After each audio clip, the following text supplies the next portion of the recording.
generating JAMB 2026 profile code is giving students a lot of serious issue, and students have spent a lot. Some people spent 50 naira up to like 1,000 times so in order to generate a single profile code.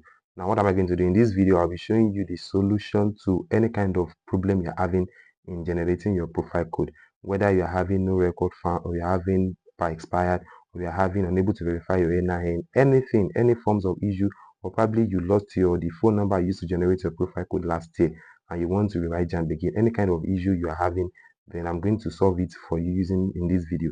Now what are you going to do? Before I proceed, did you send your NIN like this form? Did you go to your NIN like this, your message box rather, and did you click on this start chat? So did you want to send a message to 55019 55019 as you are saying it this way? I mean, sending a message 55019. So did you enter your NIN like this? Look at this SMS.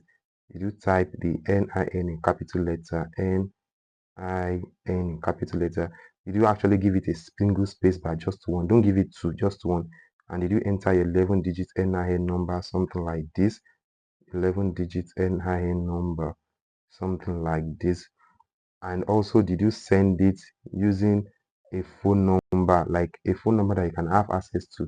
Actually, it's not compulsory for you to send it to a phone number whereby you used to register your NIN. It's not compulsory. You can use anybody's phone number, your daddy or your mommy or even your relatives, or the person that you can contact whenever JAMB wants to send you any information through that SMS.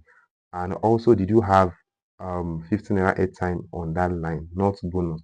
So if you have all these things, if you do all these things I said earlier, I've said in this video, and still you are not getting your profile code, you are getting any kind of responses which does not pop up your profile code, so do well to send a message to the WhatsApp number displayed on your screen. I will rectify it for you immediately, and then you come back to this video to come and give us an appreciation message, like just to come and thank us for this video after I've rectified it for you. And if you text me on WhatsApp within 2 minutes, if I didn't respond, just do well to call the number immediately and I'll respond to you. I actually believe that profile code generation is giving student headache, like serious headache.